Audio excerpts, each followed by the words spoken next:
বৃহস্পতিবার সন্ধ্যা প্রায় ৬টা নাগাদ উত্তর কলমচৌড়া এলাকায় দুষ্কৃতীদের হামলার শিকার হন বক্সনগর প্রেস ক্লাবের সভাপতি সাংবাদিক প্রভাত ঘোষ।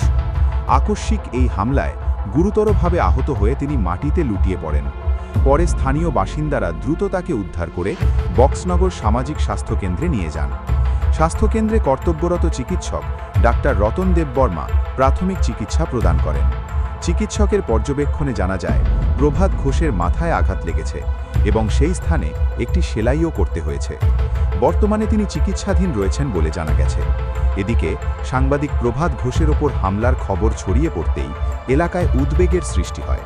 তার শারীরিক অবস্থার খোঁজ নিতে দ্রুত বক্সনগর সামাজিক স্বাস্থ্যকেন্দ্রে ছুটে যান বক্সনগর বিধানসভার বিধায়ক তফাজ্জল হোসেন এবং মণ্ডল সভাপতি অনিল চন্দ্র দাস। হাসপাতালে গিয়ে তারা আহত প্রভাত ঘোষের সঙ্গে কথা বলেন এবং তার শারীরিক অবস্থার খোঁজ খবর নেন। এই ঘটনাকে কেন্দ্র করে এলাকায় চাঞ্চল্যের সৃষ্টি হয়েছে।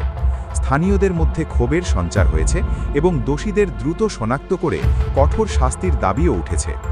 আইন শৃঙ্খলা রক্ষাকারী বাহিনীর পক্ষ থেকে ঘটনার তদন্ত শুরু হয়েছে বলে জানা গেছে।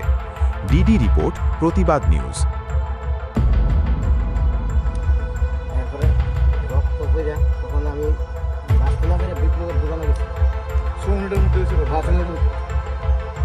বিসর্জন করে যেতেছে